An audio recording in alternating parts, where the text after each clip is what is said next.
বাবা, শিগগির আসুন, দেখুন আপনাদের ছেলে কেমন করছে।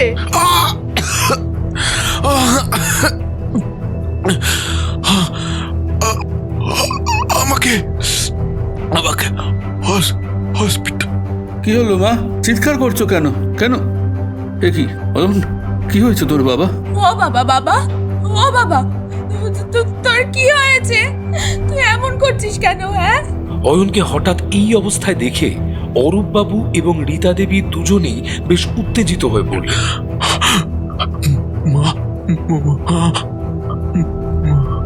ও বাবা, বাবা, ও বাবা, তোরে কি হলো বাবা? চোখটা খোল না, খোল না।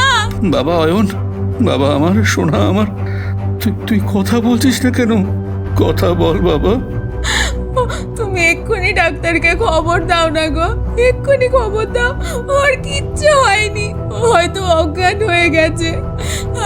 আমার ছেলে কিচ্ছু হতে পারে না, ওর কিচ্ছু হতেই পারে